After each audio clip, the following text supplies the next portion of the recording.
तो चलिए, आप सभी को जो बच्चे भी 2023 के लिए बोर्ड की तैयारी में लगे हुए हैं, बहुत ज्यादा प्रेशर की जरूरत नहीं होती है बोर्ड की तैयारी के लिए। हाँ, नॉर्मली जो है ना आप मेहनत कीजिए, लेकिन ईमानदारी के साथ और कंसंट्रेशन के साथ, ठीक है। विथ एनालिसिस पढ़िए, थ्रो आउट करके पढ़िए, डेफिनेटली आपका अच्छा नंबर आएगा। अच्छा क्या, बोर्ड में टॉप करना ही बहुत आसान है। तो बोर्ड के ऑफिशियल जो एक मॉडल पेपर आया है, मैं आप सभी को उसका एनालिसिस के साथ 70 का 70 ऑब्जेक्टिव आज वन शॉट में देने वाले हैं, ठीक है ना। और भी इतना बारीकी से, इतना डीपली कंसेप्ट के साथ जिसके बारे में आपने अंदाजा भी नहीं लगाया होगा। बस A to Z 1 से लेकर 70 तक के ऑब्जेक्टिव के लिए जो बोर्ड के ऑफिस द्वारा जो मॉडल पेपर प्रस्तुत की गई है 2023 के लिए, इन सारे क्वेश्चन को हम सॉर्ट आउट करने वाले हैं। एक शॉर्ट में तो आपको 1 से 70 तक का ऑब्जेक्टिव मिल जाएगा। इसके बाद में इसके शॉर्ट आंसर टाइप क्वेश्चन जो 20 को दिया हुआ है, आपको तो रिप्लाई 10 का ही करना है। वो 20 का 20 इसके बाद वाले वीडियो में आप सभी के समक्ष शॉर्ट आ जाएगा, ठीक है। उसके बाद लॉन्ग का भी एनालिसिस, तो एनालिसिस क्या, लॉन्ग भी जितना भी क्वेश्चन इसमें दिया हुआ है 6 के 6 क्वेश्चन का लॉन्ग आंसर टाइप क्वेश्चन भी हम आप लोगों को सोल्व करके देने वाले हैं, ठीक है। तो आप बने रहिए और देखिए, ये 3 घंटा 15 मिनट का इंस्ट्रक्शन तो आप सभी को पहले से पता है। उस 15 मिनट को अगर पहले से आप देख लिए इसको, तो उसको भी आप सही यूटिलाइज कर सकते हैं अपने एग्जाम में, ठीक ना। और ये क्वेश्चन नंबर 1 देखेंगे आप, क्वेश्चन नंबर 1 देखने वाले हैं आप, ठीक है। क्वेश्चन नंबर 1 में क्या दिया हुआ है, निम्नलिखित में कौन रवेदार ठोस पदार्थ का उदाहरण है ना। हमने आपको पहले ही बता चुके हैं, या फिर आप लोगों को पता भी होगा कि क्रिस्टलाइन सॉलिड के बारे में बताए थे। Such types of solid which constituent particles are arranged in order with definite geometry is called crystalline solid. वैसे ठोस जिनके अवयवी कण निश्चित ज्यामिति के साथ क्रमबद्ध सजे होते हैं रवेदार ठोस कहलाते हैं, या क्रिस्टलीय ठोस कह सकते हैं।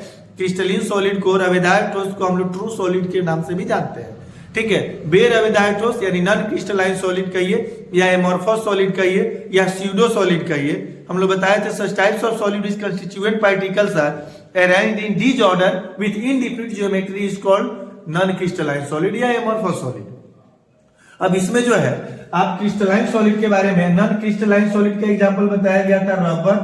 रबर जो है आपका ये नॉन क्रिस्टलाइन सॉलिड है। प्लास्टिक जो है नॉन क्रिस्टलाइन सॉलिड है। गिलास जो है नॉन क्रिस्टलाइन सॉलिड है। तो बच कौन गया, आइस। तो आइस जो है ना, बर्फ जो है ना आपका रवेदार ठोस का उदाहरण है, ठीक है। इसका फीचर वगैरह भी बहुत सारा बताया गया था आप लोगों को, ठीक है ना। रवेदार ठोस को जब तेज और धारदार चाकू से काटिएगा ना, तो चिकना एवं समतल सतह प्राप्त होगा।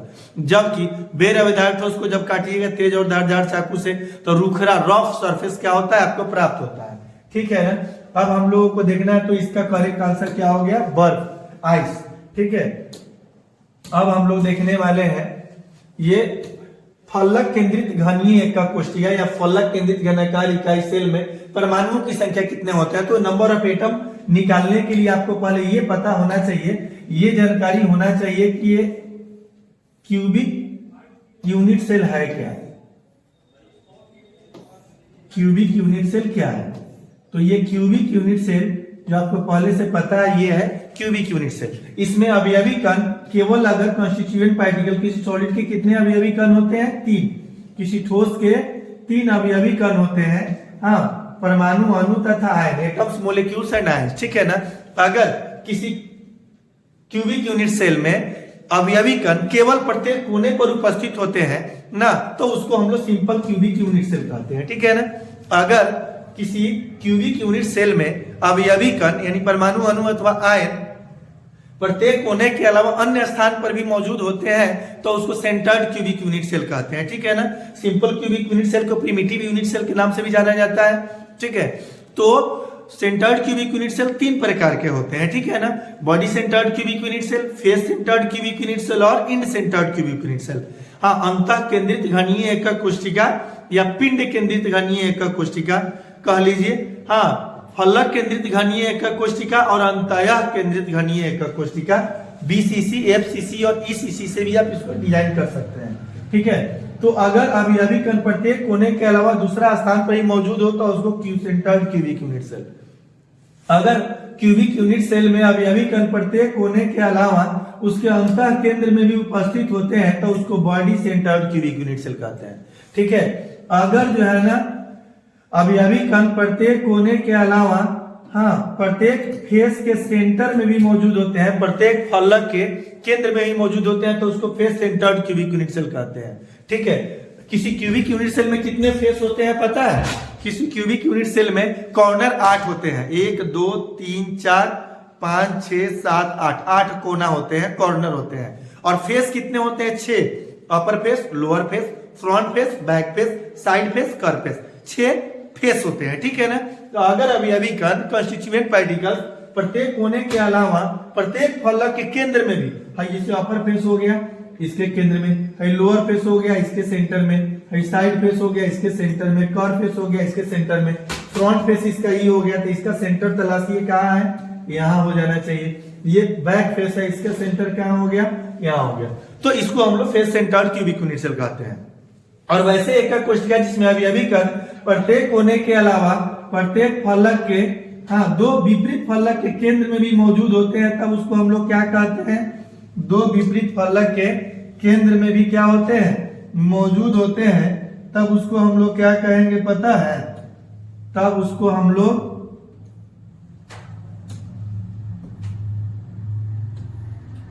End centred cubic unit cell कहते हैं। ठीक है, अब देखिए, अब आपको नंबर ऑफ एटम निकालना हो तो पहले ये पता होना चाहिए कि इस क्यूबिक यूनिट सेल में जो एफसीसी के लिए पूछा जा रहा है अवयवी कण कहाँ कहाँ होते हैं। तो इसमें 2 स्थान पे होता है, एक तो प्रत्येक कोने पर पाए जाते हैं अवयवी कण और दूसरा जो है प्रत्येक फेस के सेंटर में, प्रत्येक फलक के केंद्र में भी मौजूद होते हैं।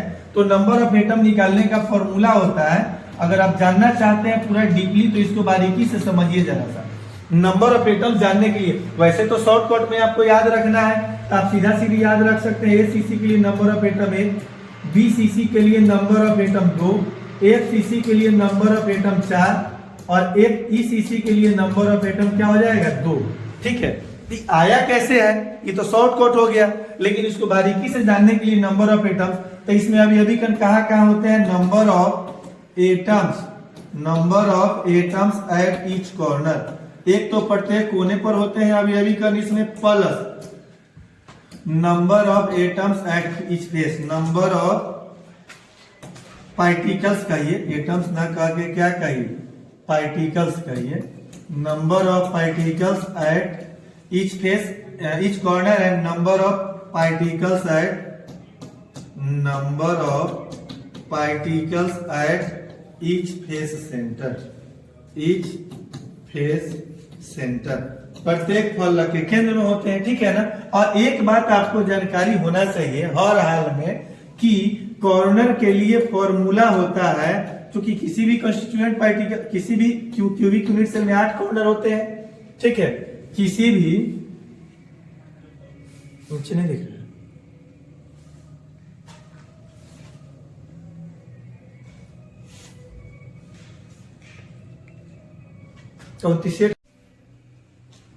तो कॉर्नर जो है, कॉर्नर कितने होते हैं किसी क्यूबिक यूनिट सेल में? 8 कॉर्नर होते हैं। ठीक है ना, तो कॉर्नर 8 होते हैं। बॉडी कितने होते हैं? बॉडी तो पूरे क्यूबिक यूनिट सेल में एक ही ना बॉडी है, ये एक बॉडी है। उसके बाद में क्या हो गया? इसमें कॉर्नर पता चल गया, बॉडी हो गया। फेस कितने होते हैं? किसी क्यूबिक यूनिट सेल में 6 फेस होते हैं, जो अभी बता दिया गया। एज कितने होते हैं? एज जो है ना 12 होते हैं। किनारे जो है ना 12 होते हैं, 12 किनारे होते हैं। 1 2 3 4 5 6 7 8 और 4 ठो इधर, 9 10 11 12, तो 12 कॉर्नर होते हैं, 12 एज होते हैं, 8 कॉर्नर होते हैं। ठीक है ना, बॉडी 1 होते हैं और फेस कितने होते हैं? 6 होते हैं, जो आपको बताया है। तो कॉर्नर के लिए फॉर्मूला आप याद रखेंगे 1/8, बॉडी के लिए 1/1 कीजिएगा, बेचारे का 1 रह जाएगा। फेस के लिए फॉर्मूला होता है 1/2, एज के लिए फॉर्मूला होता है 1/4। ये आपको बहुत मदद करेगा अंदर घुसने पर। अभी हमको उसकी आवश्यकता नहीं है, अभी आप देखिए सिर्फ हम लोग को फेस से मतलब है। क्या है? एफसीसी के लिए नंबर ऑफ एटम पूछ रहा है, तो नंबर ऑफ पार्टिकल्स हो गया एट ईच कॉर्नर। कॉर्नर के लिए हम लोग देखेंगे 1/, फॉर्मूला क्या बताए थे? 1। अब प्रत्येक कॉर्नर पे होते हैं ना, इसमें और भी क्वेश्चन घुमा के पूछा जा सकता है कि अगर P प्रत्येक कोने पर है, Q प्रत्येक फेस के सेंटर में है, एक जगह से P निकल के चला गया ना, या Q अपने स्थान से निकल के चला गया, तो उसका फॉर्मूला क्या होगा। इस तरह से ऑब्जेक्टिव में भिन्न भिन्न प्रकार से क्वेश्चन पूछा जा सकता है। तो ये जितना सारा बात बताया ना, ये सब आपके लिए हेल्पफुल होगा। ठीक है, तो कॉर्नर के लिए 8 हो गया, प्रत्येक कोने पर है ना अभी का, और फेस के लिए 1/2 इंटू क्या है, फेस पे है 6 गो, तो 6, 8 कैंसिल हो जाएगा, 2 3 6 यानी 1 1 जा 1 प्लस क्या हो जाएगा 3 यानी नंबर ऑफ एटम्स की संख्या हो गया 4। ठीक है, इसी तरह से आप बीसीसी के लिए पूछता है तो बीसीसी के लिए आप निकाल लेंगे, ईसीसी के लिए पूछेगा तो ईसीसी के लिए निकाल लेंगे। उसके लिए फेस क्या होता है, 2 ही फेस पे होते हैं, 2 अपोजिट फेस पे होते हैं, तो यहाँ 1/2 इंटू 2 ही रहेगा। ठीक है ना, तो इस तरह से आपको लिए जो है ना ये क्वेश्चन बेहद इंपॉर्टेंट रहा। ठीक ना, अब हम लोगों को क्या करना है, थोड़ा सा आगे बढ़ना है और नेक्स्ट क्वेश्चन पे चलेंगे। इसका आंसर तो आपको पता चल गया क्या होता है, 4 होता है। ठीक है, यानी नंबर ऑफ एटम्स क्या हो गया, number of atoms in a face centre cubic unit cell आपका क्या हो गया 4 हो गया। ये तो आपको पता है, विद प्रमाण रीजन के साथ आप जान गए। देखिए ये ऑब्जेक्टिव क्वेश्चन है, बिना रीजन के आप पढ़ोगे बहुत रीजन होगा, किसी भी सीजन में कितना रिवीजन के बाद भी आपका डिवीजन अच्छा नहीं होगा, इसलिए रीजन बहुत जरूरी है।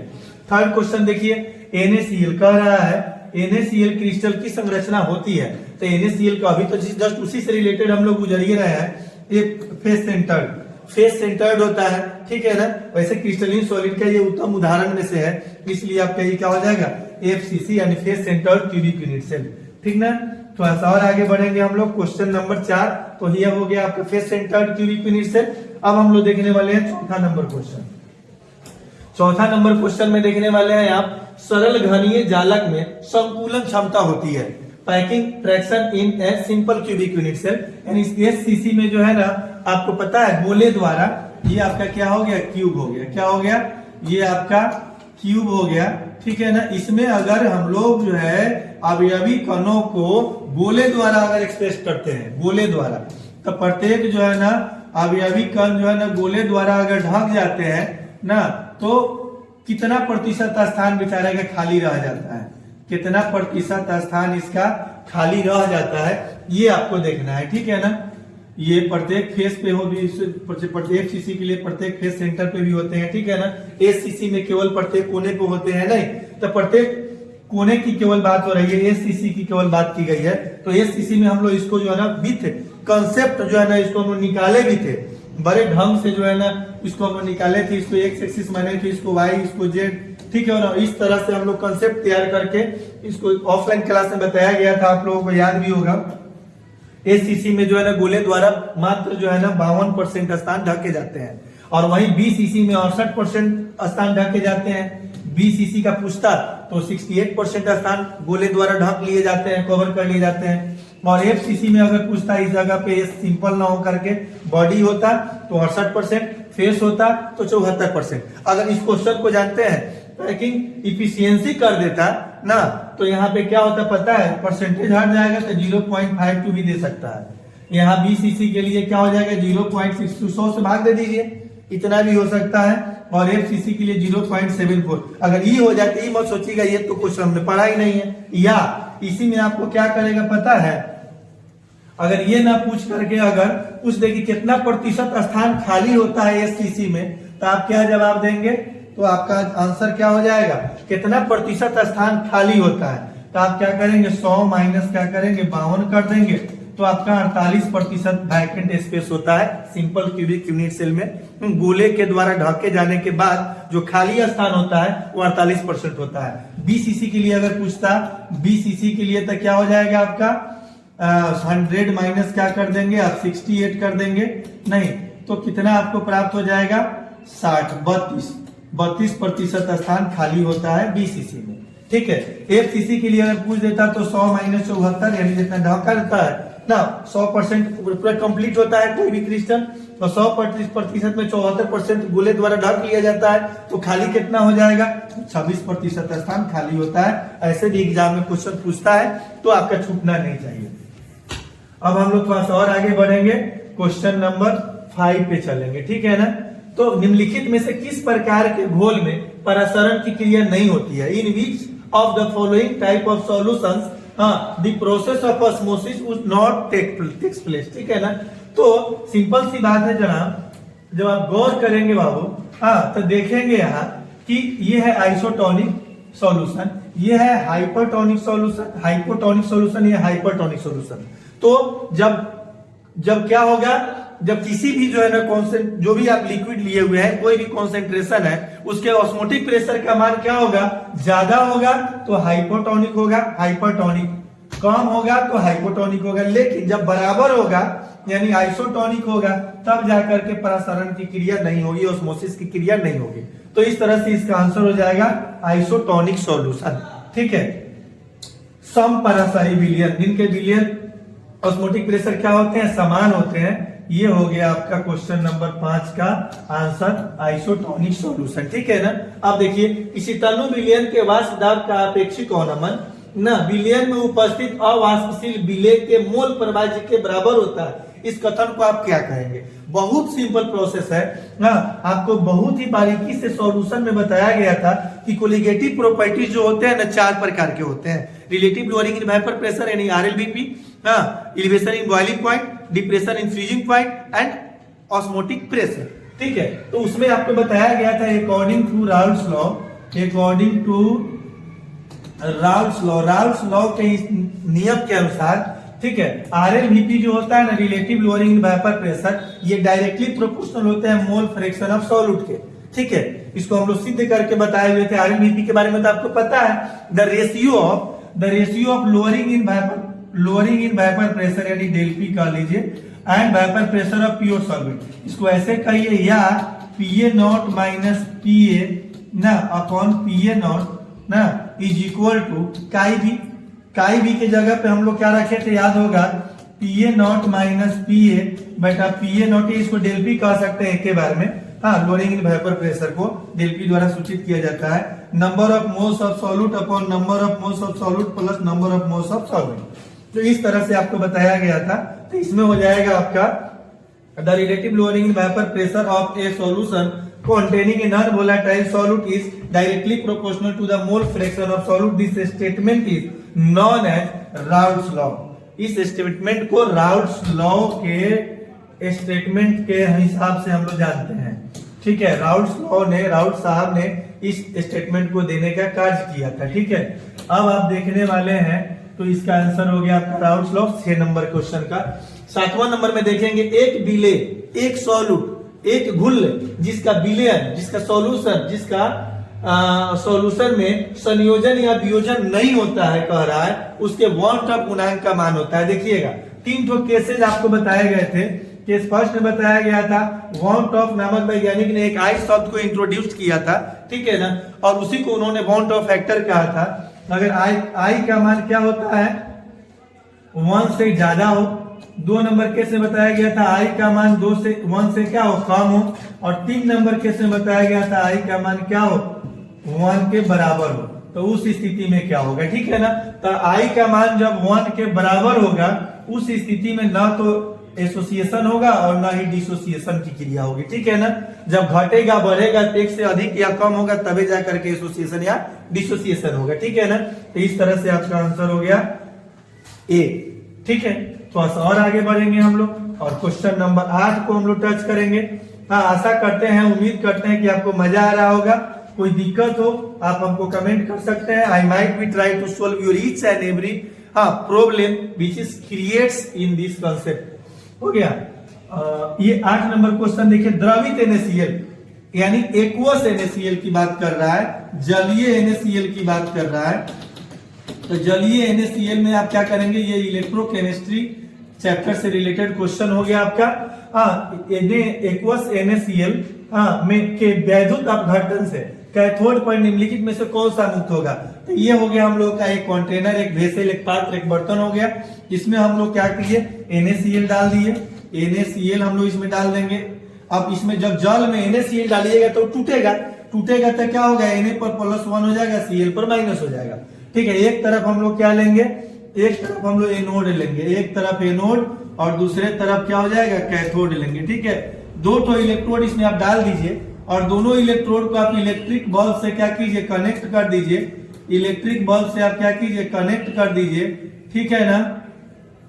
तो जानते हैं यहाँ पे जो प्लस वाला है Na पर प्लस जो माइनस की ओर चल जाएगा, कैथोड माइनस एनोड प्लस, और प्लस यहाँ माइनस वाला जो है क्लोरीन ये प्लस। आपको तो पता है लड़का है तो इधर, ये लड़की है तो लड़का की तरफ चला जाएगा, लड़का है तो लड़की की तरफ चला जाएगा। आपको तो पता है ना, दुल्हा दुल्हन और दूल्हा और दुल्हन दूल्हा, ठीक है।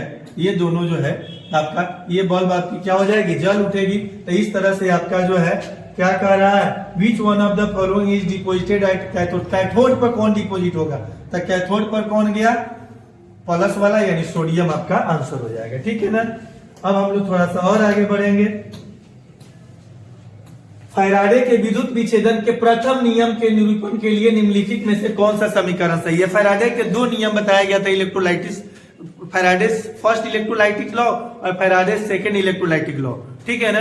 तो फर्स्ट इलेक्ट्रोलाइटिक मेथड में बताया था, जब किसी विद्युत विच्छेदित घोल में, जब किसी इलेक्ट्रोलाइटिक सॉल्यूशन में हम लोग 1 कूलम यानी 96,500 कूलम यानी 1 फैराडे, 96,500 कूलम यानी 1 फैराडे की विद्युत धारा क्या करते हैं, प्रवाहित करते हैं, समझ में आया। तब इलेक्ट्रोड पर 1 ग्राम समतुल्यांक क्या हो जाता है, स्टोर हो जाता है, और इलेक्ट्रोड पर मुक्त हुए पदार्थ की मात्रा उसमें प्रवाहित किए गए विद्युत धारा के सीधा समानुपाती होते हैं। तो इस तरह से आपका क्या हो जाएगा, ये फैराडे का जो इलेक्ट्रोलाइट फर्स्ट लॉ इसमें काम कर रहा है, ठीक है ना। प्रथम नियम के आधार पर पूछ रहा है। द्वितीय नियम बताया गया था, जब दो अलग अलग प्रकार के इलेक्ट्रोलाइट हम लोग लेते हैं और दोनों में सेम क्वांटिटी का विद्युत धारा प्रवाहित करते हैं, तब इलेक्ट्रोड पर मुक्त हुए पदार्थ की मात्रा केमिकल इक्विवेलेंट वेट के सीधा समानुपाती होते हैं। तो ये सेकेंड लॉ हो गया, लेकिन हम लोग को तो फर्स्ट लॉ से हिसाब से देखना है ना, फर्स्ट लॉ के नजरिए से देखना है। तो इलेक्ट्रोड पर मुक्त हुए पदार्थ की मात्रा उसमें प्रवाहित किए गए विद्युत धारा कंडक्टर के सीधा समानुपाती होते हैं। तो सीटी हो गया, प्रोपोर्शनल हटाइएगा तो वहां क्या हो जाएगा, कांस्टेंट आ जाएगा। जब प्रोपोर्शनल हटाएंगे तो आपका आंसर हो जाएगा M is equal to CZT, ठीक है। तो इस तरह से आपका आंसर हो जाएगा बी, ठीक है। नेक्स्ट क्वेश्चन की बात हम लोग करें तो आपका हो जाएगा क्वेश्चन नंबर 10 है, कह रहा है निम्नलिखित में से कौन सी अभिक्रिया एनोड पर संभव नहीं है। तो एनोड पर कौन होता है, ऑक्सीडेशन होता है, समझ में आया। और कैथोड पर क्या होता है, रिडक्शन होता है, ठीक है। आप एक ट्रिक हम आपको बता देते हैं, एनोड पर क्या होता है, एनोड पर ऑक्सीडेशन, आप एन ऑक्स याद रखेंगे और रेड कैट याद रखेंगे, red cat an ox. An for क्या हो जाएगा, एनोड हो जाएगा, ऑक्स फॉर क्या हो जाएगा, ऑक्सीडेशन हो जाएगा। एनोड पर ऑक्सीडेशन होता है और रेड फॉर क्या हो जाएगा, रिडक्शन हो गया, और कैट फॉर क्या हो जाएगा, कैथोड हो जाएगा, ठीक है। तो उसमें भी आपको क्या याद रखना है, लोन याद रखिएगा, LOAN लोन याद रखेंगे और RRCP याद रखेंगे, ठीक है ना। L for left, O for oxidation, A for anode, N for negative, ठीक है ना। यानी लेफ्ट साइड में एनोड पर ऑक्सीडेशन होता है जहां माइनस चार्ज को शो करते हैं, और राइट साइड में रिडक्शन होता है जो कैथोड पर होता है और वहां पॉजिटिव चार्ज होता है, ठीक है। इस तरह से भी आप इससे पहले वाला जो क्वेश्चन देखे थे कैथोड में पूछ रहा था, तो पॉजिटिव यानी सोडियम में चला जाएगा, तो वही क्वेश्चन में आपको इस सहयोग कर देगा, और यहाँ इसका आंसर हो जाएगा आपका ए। चूंकि यहाँ पे क्या होगा, एनोड पर ऑक्सीडेशन होता है, यहाँ कह रहा है कौन संभव नहीं है, तो आपका क्वेश्चन ऑप्शन आपका क्या हो जाएगा, ये हो जाएगा राइट आंसर, ठीक है।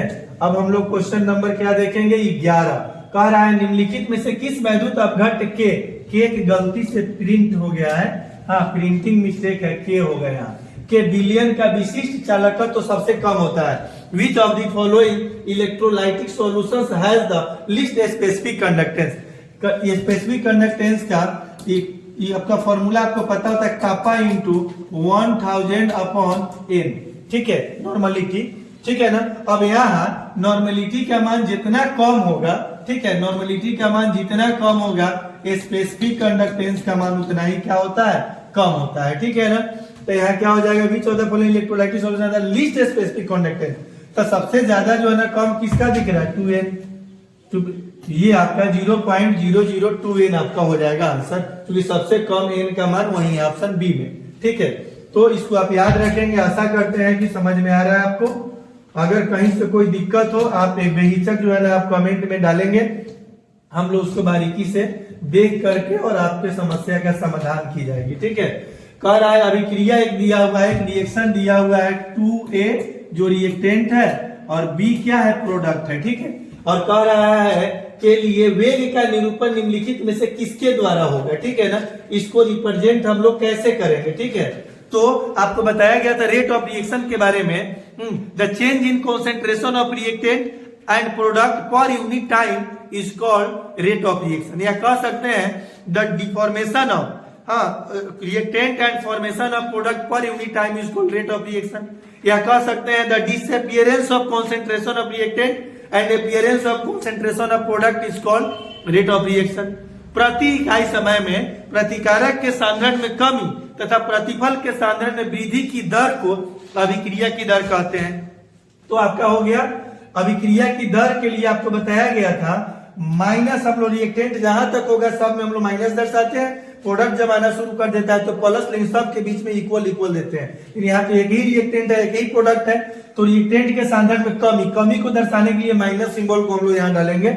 और यहाँ पे क्या है, चेंज इन कॉन्सेंट्रेशन ऑफ, हाँ अब यहाँ पे क्या है, मोल आया हुआ है, 2 मोल ये है, तो जो मोल होता है ना, जितना मोल उसको हम बटा में कर देते हैं, अब भागा में होता है उसको गुना में भी भेज देते हैं। अगर 1/2 होता है ना तो हम लोग इसको सीधे 2 कर देते हैं। ठीक है, क्योंकि वहां घटना है, into change in concentration of A upon change in time बराबर plus change in concentration of B upon change in time.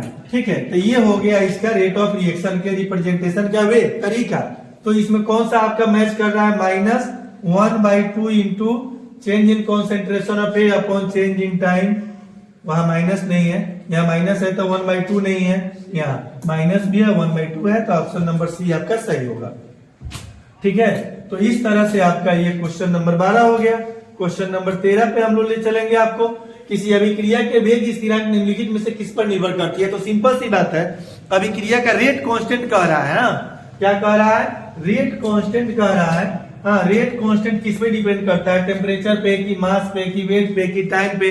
तो रेट ऑफ रिएक्शन कहता तो इनिशियल कॉन्सेंट्रेशन ऑफ रिएक्टेंट पे डिपेंड करता है। अभिक्रिया की दर वो ताप पर निर्भर नहीं करता है, लेकिन दर स्थिरांक जो है ना वो ताप पर निर्भर करता है। ठीक है ना, तो ऑप्शन नंबर ए आपका क्या हो जाएगा, सही हो जाएगा।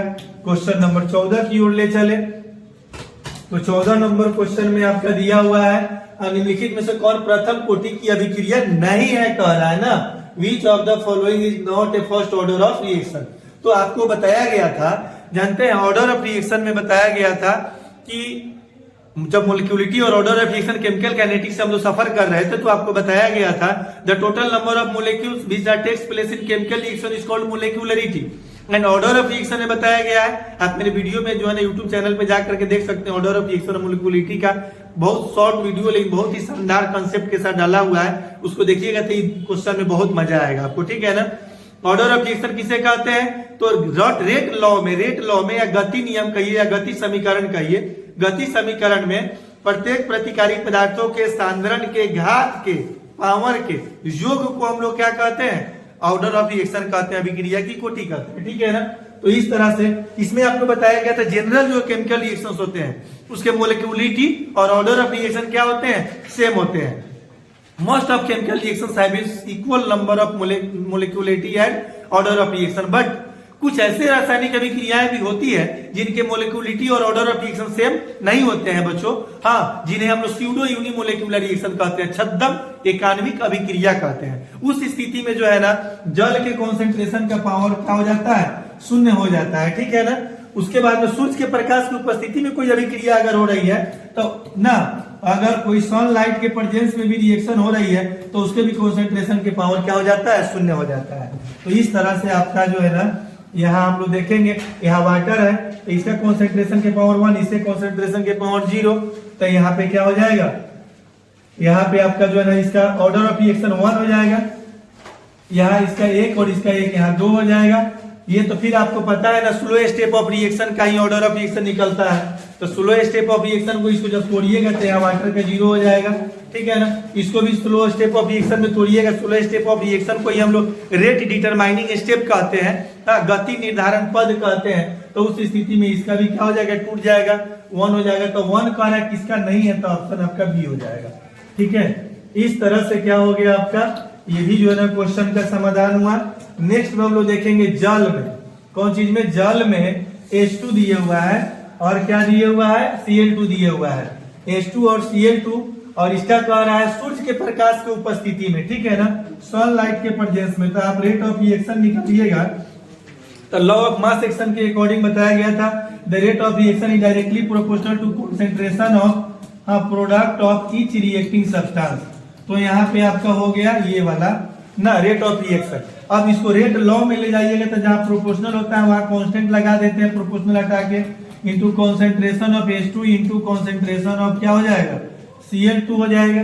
ठीक है, इस तरह से आपका क्या हो गया छोटू बाबू। अब यहाँ आपका जो है, जब सूर्य के प्रकाश की उपस्थिति में कह रहा है, सनलाइट के प्रेजेंस में कह रहा है, यूवी के प्रेजेंस में कह रहा है, तो इस स्थिति में जो है ना, इसके कॉन्सेंट्रेशन का पावर क्या हो जाता है, 0 हो जाता है। तो आप ऑर्डर ऑफ रिएक्शन निकालेंगे, तो ऑर्डर ऑफ रिएक्शन प्रत्येक प्रतिकारी पदार्थों के गति नियम, ही गति नियम हो गया, रेट लॉ हो गया। रेट लॉ किसे कहते हैं ना, तो rate of reaction, rate constant और प्रत्येक प्रतिकारी पदार्थों के सांद्रण के बीच के संबंध को हम लोग रेट लॉ या गति नियम या गति समीकरण कहते हैं, रेट इक्वेशन कहते हैं।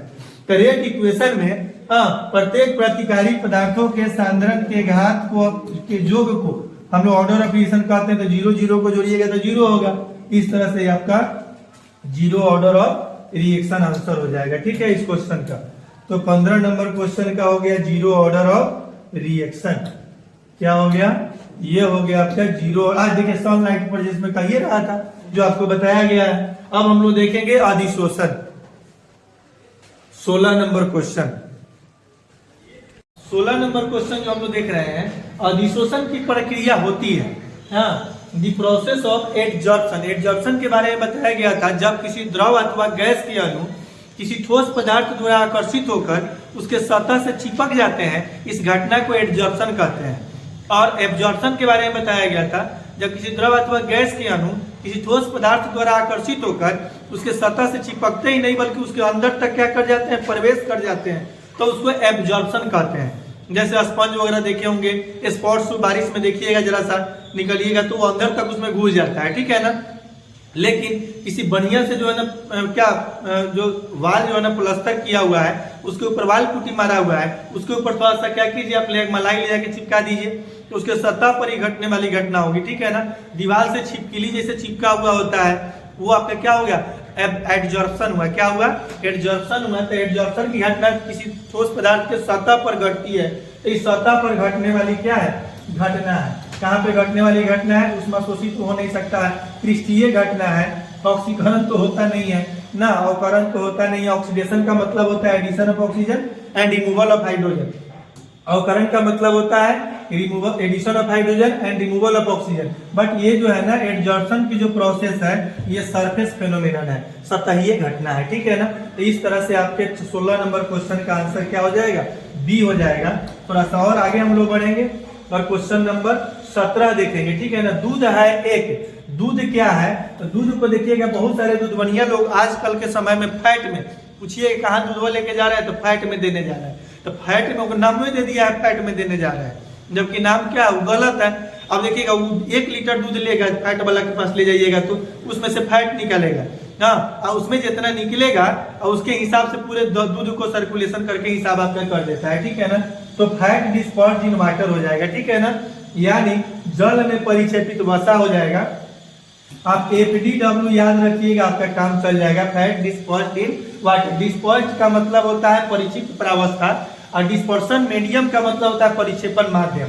तो ये डिस्पर्स्ड है, जहाँ फैट कम और वाटर ज्यादा हो तो फैट डिस्पर्स्ड इन वाटर, और जहाँ वाटर ज्यादा हो और फैट कम हो, फैट ज्यादा हो वाटर कम हो, जैसे आपका कोल्ड क्रीम वगैरह हो गया, ये सब हो गया, तो वो सब आपका हो जाता है वाटर डिस्पर्स्ड इन फैट। लेकिन यहाँ क्या है, यहाँ मिल्क है, तो मिल्क क्या है, फैट डिस्पर्स्ड इन वाटर हो गया, ठीक है। अब इस तरह से आपका 17 नंबर का सी आंसर हो गया। 18 नंबर में कह रहा है, निम्नलिखित में कौन वैद्युत अपघट्य फेरिक हाइड्रोक्साइड सॉल में स्कंदन के स्कंदन में सबसे अधिक, सबसे कम प्रभावी है, सबसे लीस्ट इफेक्टिव कौन सा है, ना, तो जिसके पास भी आवेश की संख्या ज्यादा होता है वो ज्यादा इफेक्टिव होते हैं, जिसके पास कम होता है वो कम इफेक्टिव होते हैं। तो आप लोगों को जानकारी के लिए बता दें, या पहले से ही पता होगा, इसको जब तोड़िएगा हाइड्रोलिसिस कीजिएगा, जल अपघटन कीजिएगा और जल की अधिकता में इसको क्या कीजिएगा, बोलिएगा, तो 3K पर ना, एक पोटेशियम पे 1 प्लस होता है तो 3 पोटेशियम पे 3 प्लस, यहाँ Ab पे 3 माइनस हो जाएगा। इसको तोड़िएगा, 1 पोटेशियम पे 1 प्लस तो 2 पोटेशियम है तो 2 प्लस, तो यहाँ 2 माइनस, यहाँ 2 पोटेशियम है तो 2 प्लस, सल्फेट आयन पे 2 माइनस, यहाँ 1 पोटेशियम पे 1 प्लस, 1 ब्रोमीन पे 1 माइनस। सबसे कम चार्ज इस पे है तो सबसे लीस्ट रिएक्टिव कौन होगा, पोटेशियम ब्रोमाइड हो जाएगा। इस तरह से आपका ऑप्शन क्या हो जाएगा, सी सही हो जाएगा। ठीक है, ऑप्शन नंबर सी सही हो जाएगा। विच of the following electrolytes is least effective. Least effective आपका कौन हो गया, लीस्ट इफेक्टिव आपका KBr हो गया, पोटेशियम ब्रोमाइड हो गया ना। 19 नंबर क्वेश्चन देखिए, कह रहा है किसी रासायनिक अभिक्रिया में उत्प्रेरक, उत्प्रेरक के बारे में बताया गया था, कैटलिस्ट के बारे में। उत्प्रेरक एक वैसे अवयव है, वैसे घटक है, वैसे कंपोनेंट है जो अभिक्रिया के दर को बढ़ा अथवा घटा देता है, परंतु स्वयं अभिक्रिया में भाग नहीं लेता है। Such types of component which do not take place in chemical reaction itself, but either increase or decrease the rate of reaction। ये अभिक्रिया के दर को बढ़ा अथवा घटा देता है। प्रतिफल की मात्रा को बदल, प्रोडक्ट जो बन गया उसमें रिएक्टेंट कैटलिस्ट का कोई काम ही नहीं है, कोई रोल नहीं है, तो इस तरह से गलत हो जाएगा। सक्रियण ऊर्जा, एक्टिवेशन एनर्जी, ये एक्टिवेशन एनर्जी की ऊर्जा को क्या करता है, घटा देता है। यही आपका आंसर क्या होगा, सही होगा। अग्रिम अभिक्रिया के डेलेज को घटा देता है। डेलेज के बारे में बताया गया था, change in heat equal to heat contents of product minus heat contents of reactant. ठीक है ना, तो इसको घटाता है ना ही बढ़ाता है।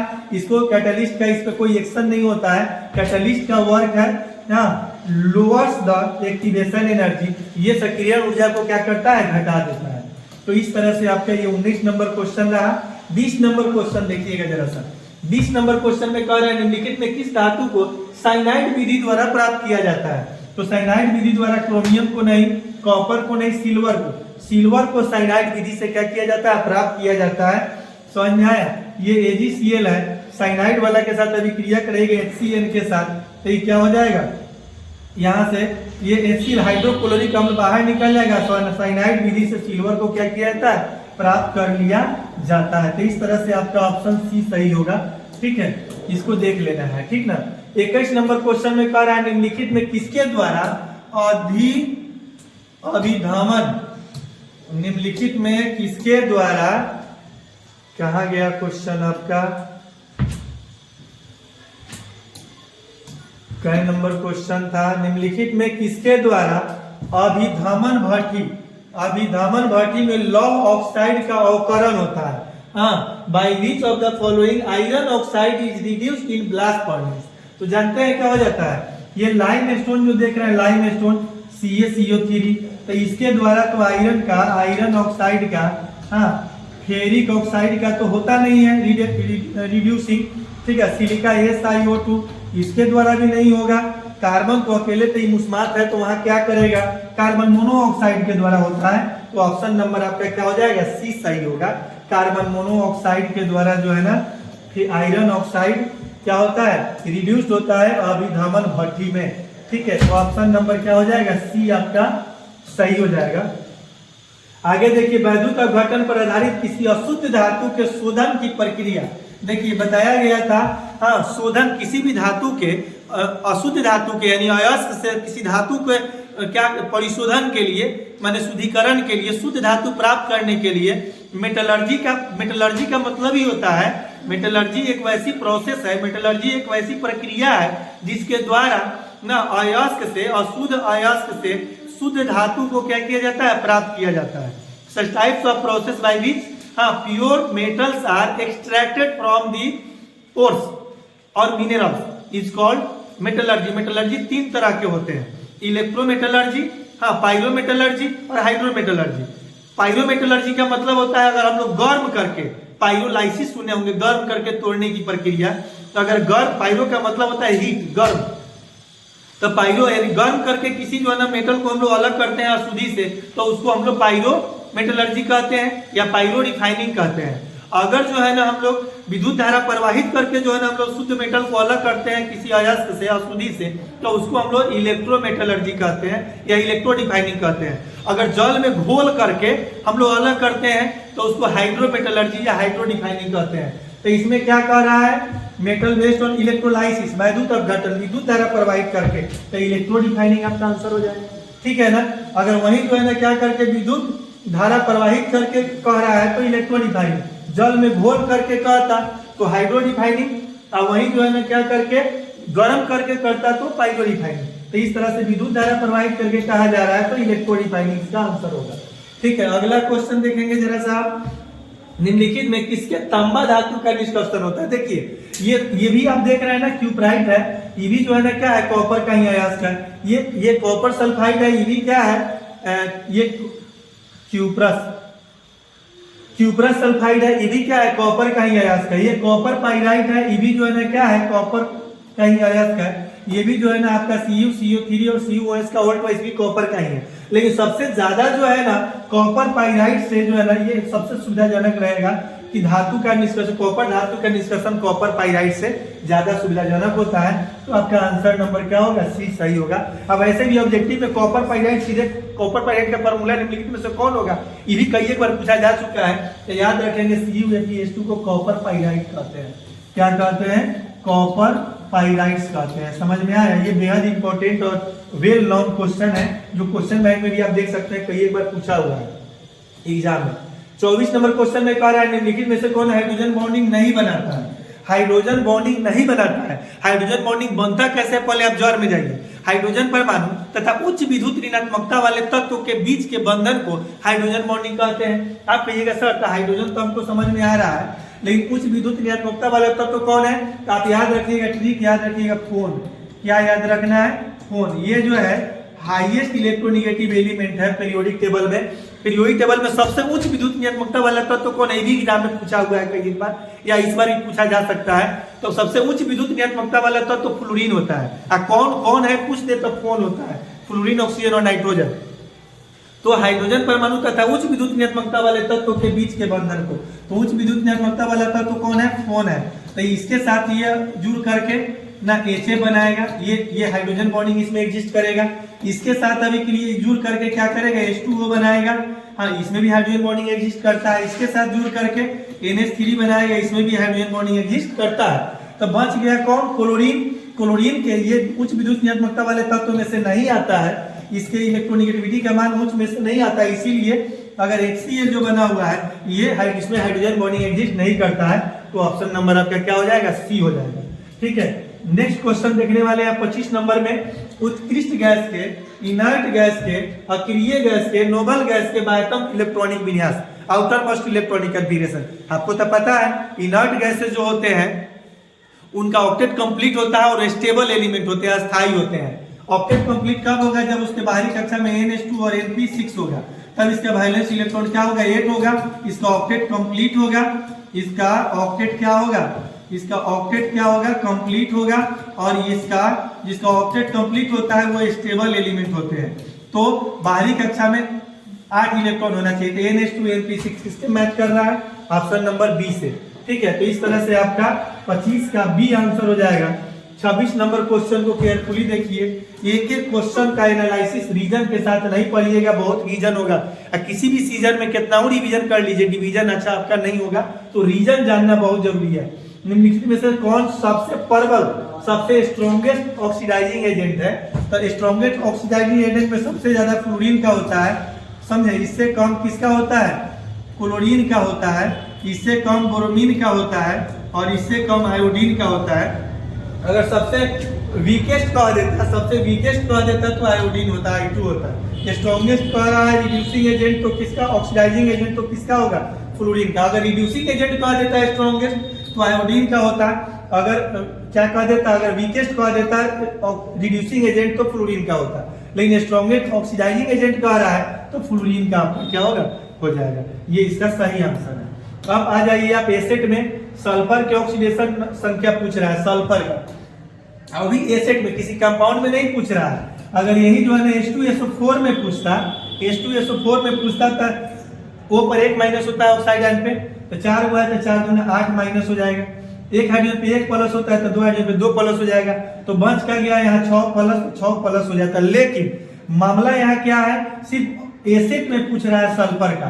तो जब भी कोई एटम एलिमेंट स्टेबल फॉर्म में हो, जैसे हाइड्रोजन H2 के फॉर्म में हो, ऑक्सीजन O2 के फॉर्म में हो, नाइट्रोजन N2 के फॉर्म में हो, फास्फोरस P4 के फॉर्म में हो, सल्फर एसिड के फॉर्म में हो, तो इस सब स्टेबल फॉर्म में जब आता है कोई एलिमेंट, तो उसका ऑक्सीडेशन स्टेट की संख्या क्या हो जाते हैं, 0 हो जाते हैं। क्या हो जाते हैं, 0 हो जाते हैं। क्योंकि उस पर कोई चार्ज नहीं होता है। ये सल्फर है, ये सल्फर है, ये सल्फर है, ये सल्फर है, ये सल्फर है, ये सल्फर है, ये सल्फर है, ठीक है ना। सब के वैलेंस इलेक्ट्रॉन 6 होता है, तो 2 को तो बॉन्डिंग बना लिया कोवैलेंट बॉन्ड में, एक दाएं एक बाएं शेयर कर करके 2 को लोड पेयर इसके पास मौजूद है। लेकिन इसके पास इसका ऑक्सीडेशन स्टेट क्या हो जाएगा, इसका ऑक्सीडेशन स्टेट आपका क्या हो जाएगा, इसका ऑक्सीडेशन स्टेट आपका क्या हो जाएगा, 0 हो जाएगा, ठीक है ना। इसके 2 फॉर्म होते हैं, एक बोट फॉर्म होते हैं, एक चेयर फॉर्म होते हैं। एक बोट फॉर्म होते हैं और एक इसका चेयर फॉर्म होता है। क्या होता है, एक चेयर फॉर्म होता है, ठीक है ना। दो फॉर्म में ये आपका एसिड रहता है। कहीं उधर जाने की जरूरत नहीं है, समझ में आया। इसका क्या हो जाएगा, ये डी ऑप्शन हो जाएगा आपका, इसका ऑप्शन डी हो जाएगा 0, क्योंकि एसिड है उसमें न्यूट्रल फॉर्म में रहता है कोई भी एलिमेंट हो, समझे। निम्नलिखित युग्मों में संक्रमण तत्व कौन है, नीचे जो जोड़ा जोड़ा कपल जो एलिमेंट दिया हुआ है ना, कपल हस्बैंड वाइफ ना जोड़ा, तो क्या हो गया, तो इसमें आपका सोडियम को देखिए, कैल्शियम को देखिए, ये एस ब्लॉक का एलिमेंट है। किसका है, एस ब्लॉक एलिमेंट है, तो इसको रिप्रेजेंटेटिव एलिमेंट कहते हैं। ये 1 ग्रुप अल्काली मेटल का मेंबर है, lithium sodium potassium rubidium caesium francium, तो सोडियम हो गया। ये सेकंड ए ग्रुप अल्कालाइन अर्थ मेटल का मेंबर है, beryllium magnesium calcium strontium barium radium, ठीक है ना। तो ये एस ब्लॉक का रिप्रेजेंटेटिव एलिमेंट हो गया। ये आपका एस ब्लॉक का मेंबर है, पी ब्लॉक का एलिमेंट है, boron aluminium gallium indium thallium, ठीक है ना। ये थर्ड ए ग्रुप का मेंबर है। तो इस तरह से क्या हो जाएगा, रिप्रेजेंटेटिव एलिमेंट के अंतर्गत ये आ जाएगा, रिप्रेजेंटेटिव एलिमेंट। एस ब्लॉक और P block representative element, D block transition element, F block inner transition element, उसको रेयर अर्थ मेटल भी बोलते हैं। ये भी आपका पीवा का है, पी ब्लॉक का है सल्फर और फास्फोरस। ये हो गया आपका डी ब्लॉक का कॉपर और आयरन, ठीक है। ये डी ब्लॉक है, डी ब्लॉक के एलिमेंट को ही हम लोग क्या कहते हैं, ट्रांजिशन एलिमेंट कहते हैं। आप लोगों ने पढ़ा होगा, ट्रांजिशन एलिमेंट्स हो गया, ठीक है ना, ट्रांजिशन एलिमेंट्स हो गया, ठीक है। क्वेश्चन नंबर 29 में हम लोग आएंगे। 29 नंबर क्वेश्चन को आप गौर से देखेंगे जनाब, ठीक है, मजा आएगा आपको, ठीक है। 29 नंबर में कह रहा है निम्नलिखित में से कौन क्या है, डायामैग्नेटिक है, यानी प्रतिचुंबकीय है ना। डायामैग्नेटिक उसको कहते हैं जिसके पास अनपेयर्ड इलेक्ट्रॉन की संख्या 0 होती है, जिनके पास केवल और केवल क्या होते हैं, पेयर्ड इलेक्ट्रॉन होते हैं। और जिनके पास केवल पेयर्ड इलेक्ट्रॉन होते हैं वो डायामैग्नेटिक होते हैं। जो डायामैग्नेटिक होते हैं वो कलरलेस होते हैं। जो कलरलेस होते हैं वो मैग्नेट द्वारा अट्रैक्ट नहीं होता है। जो पैरामैग्नेटिक होते हैं, पैरामैग्नेटिक के पास कम से कम एक अनपेयर्ड इलेक्ट्रॉन होना चाहिए, एक से अधिक हो जाए चलेगा। हाँ, पैरामैग्नेटिक सब्सटेंस किसे कहते हैं, सच types of substance which having at least 1 unpaired electron, जिनके पास कम से कम एको अनपेयर्ड इलेक्ट्रॉन हो। पैरामैग्नेटिक जिनके पास एक भी अनपेयर्ड नहीं हो, केवल पेयर्ड हो, उसको डायामैग्नेटिक। तो इसमें से हम लोग को चेक करना है। क्रोमियम आपको पता है कई नंबर पे होता है, क्रोमियम जो है ना 24 नंबर पे होता है ना। इसका कॉन्फ़िगरेशन कीजिएगा 4s2 और 3d4 हो जाएगा। लेकिन ये क्रोमियम है, चूंकि इसमें हुंड का नियम लागू होता है, इसलिए क्या हो जाएगा आपका 4s1 और 3d5 हो जाएगा। लेकिन यहाँ पे क्रोमियम क्रोमिक आयन है, सी पे सी आज पर 3+ है, तो यहाँ से इलेक्ट्रॉन क्या होगा, निकला हुआ है। कई को इलेक्ट्रॉन लॉस किए हुआ है 3, तो यहाँ हो जाएगा 4s0 और 3d। इलेक्ट्रॉन जब भी निकलता है पहले बाहरी कक्षा से, उसके बाद अंदर घुसते हैं। एक यहाँ से निकल जाएगा, 2 यहाँ से निकल जाएगा, 3। डी के लिए 5 ऑर्बिटल होते हैं, एस के लिए 1 ऑर्बिटल, टी के लिए 3 ऑर्बिटल, डी के लिए 5 ऑर्बिटल और एक सबसेल के लिए 7 ऑर्बिटल, ठीक है। इसमें ऑर्बिटल में इलेक्ट्रॉन पहले एक एक करके बढ़ता है हुंड के अकॉर्डिंग, तो 3 को इलेक्ट्रॉन है ना। Unpaired number of unpaired electron की संख्या यहाँ क्या हो जाएगा, नंबर ऑफ अनपेयर्ड इलेक्ट्रॉन की संख्या, यानी स्मॉल एन से सूचित करते हैं नंबर ऑफ अनपेयर्ड इलेक्ट्रॉन को, 3 हो जाएगा। तो ये हो गया आपका पैरामैग्नेटिक। क्या हो गया, पैरामैग्नेटिक जो सब्सटेंस होते हैं वो क्या होते हैं, कॉलॉइड होते हैं और चुंबक द्वारा आकर्षित भी होते हैं। सिंपल सी बात है, अगर आप अभी तक अनपेयर्ड है, आपका शादी नहीं हुआ है, तो आपके पास बहुत सारा एनर्जी है और आप क्या होते हैं एकदम ये डिस्को, ये बाल, ये हेयर स्टाइल, ये नाक छेदवाना, भौं छेदवाना, कान छेदवाना, है कि नहीं। तो इस तरह का आप काम करते रहते हैं, एक्टिविटी करते रहते हैं, तो तब जैसे सदिया हो जाएगा, पेयर्ड हो जाइएगा, उसके बाद तो जहाँ रहिएगा झक मारते रहिएगा, है कि नहीं, मुंह लटका हुआ रहेगा।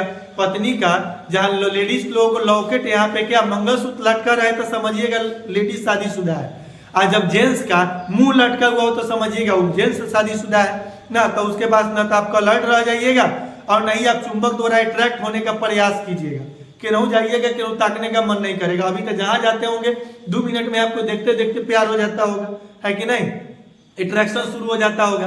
तो इसीलिए आप याद रखेंगे पैरामैग्नेटिक जो होते हैं वो कलर्ड होते हैं, क्योंकि उसके पास अनपेयर्ड इलेक्ट्रॉन की संख्या होती है और वो चुंबक द्वारा आकर्षित भी होते हैं। लेकिन जो डायामैग्नेटिक होते हैं वो किसी से अट्रैक्ट होने की जरूरत उसको नहीं पड़ती है। अगला देखिएगा जरा सा, इसके ठीक बाद आप वैनेडियम आयन का देखिए। वैनेडियम कै नंबर पे होता है, 23 नंबर पे होता है।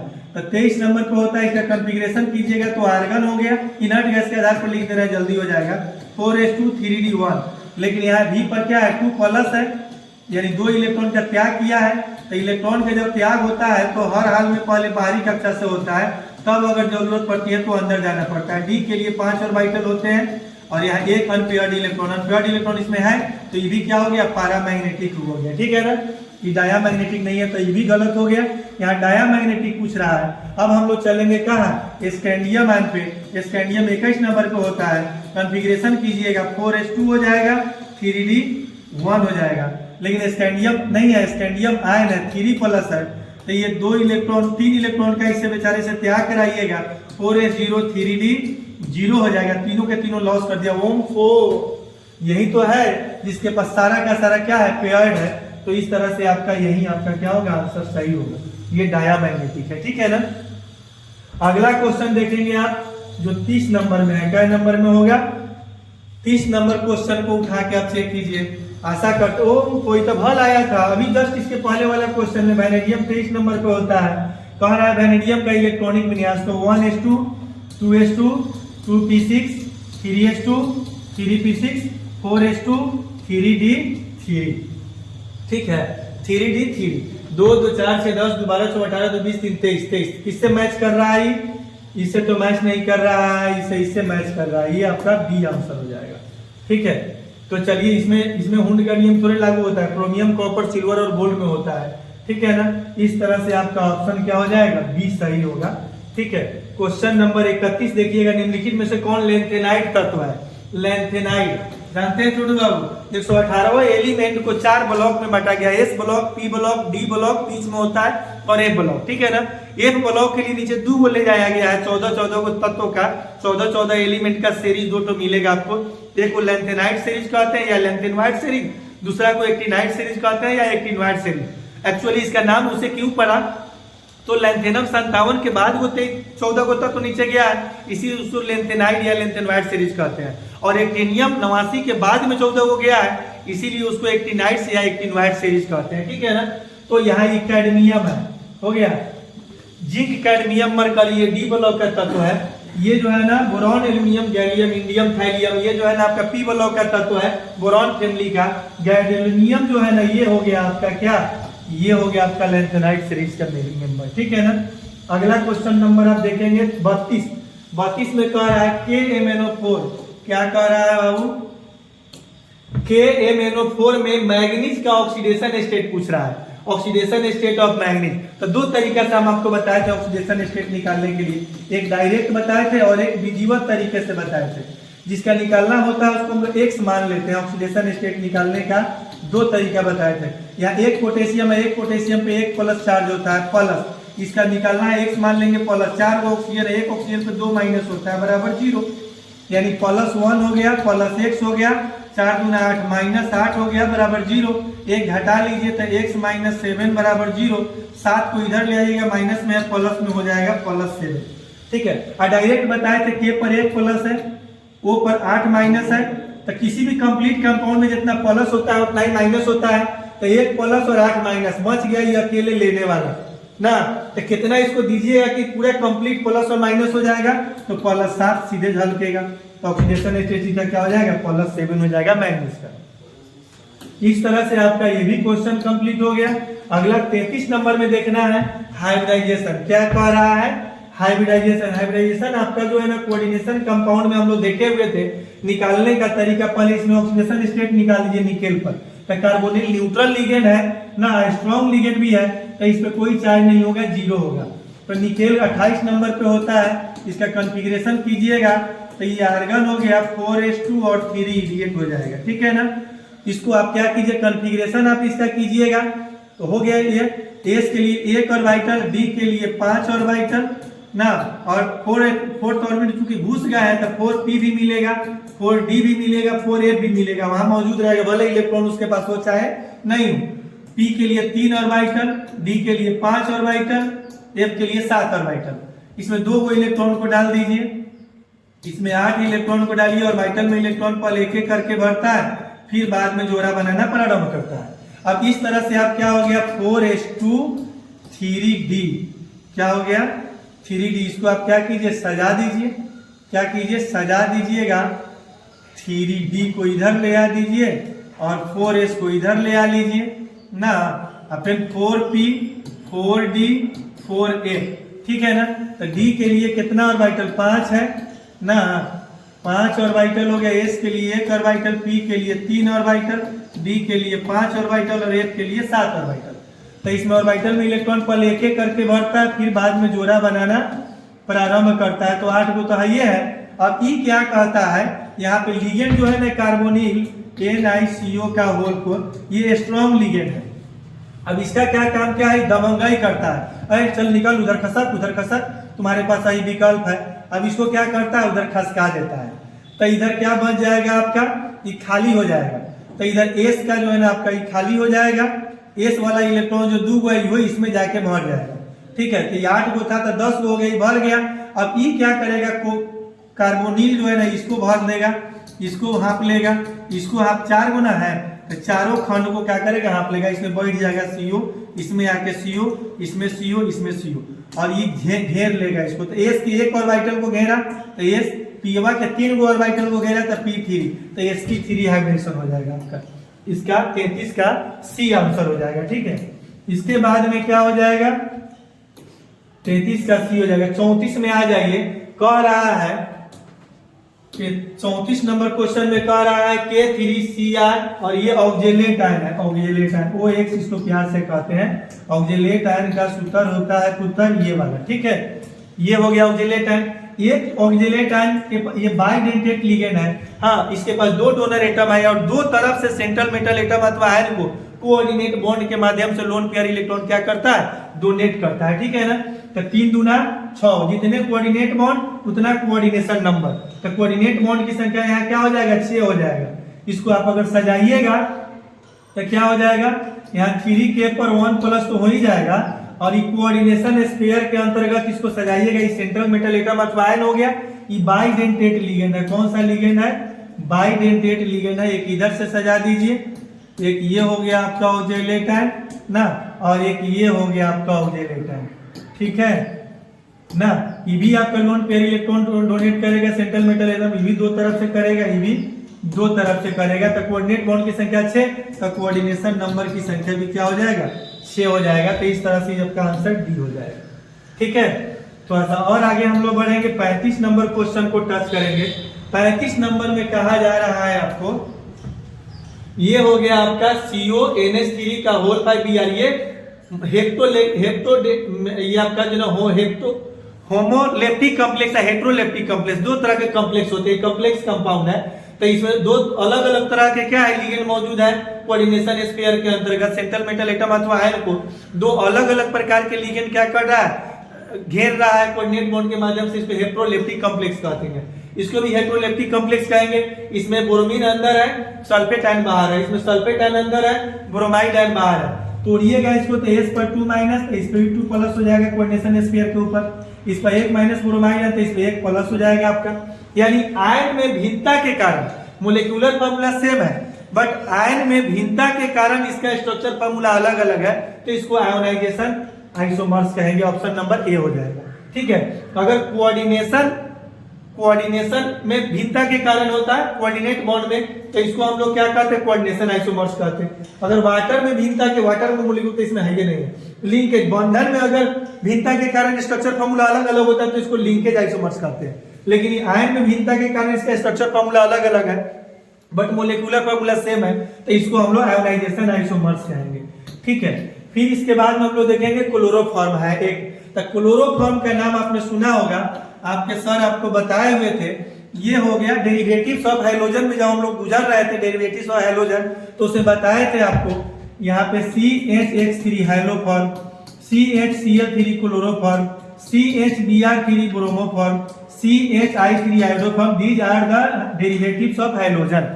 ये हाइड्रोजन का डेरिवेटिव्स है, ये क्लोरीन का डेरिवेटिव्स है, ब्रोमीन का डेरिवेटिव्स है, आयोडीन का डेरिवेटिव्स है। ठीक है ना, तो इसको आप क्या कहें, ट्राई हाइलो ना, इसका ट्राई हेलाइड हो गया, try chloro, try bromo, try iodo. तो क्या कह रहा है, try hydrogen primary highlights, primary highlights तो है नहीं, प्राइमरी हाइलाइट्स तब होता जब CH3X होता।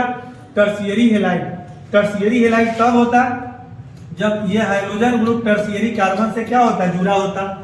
यहाँ ट्राई हाइड्रोजन, ये ट्राई हाइड्रोजन का क्या है, डेरिवेटिव्स है।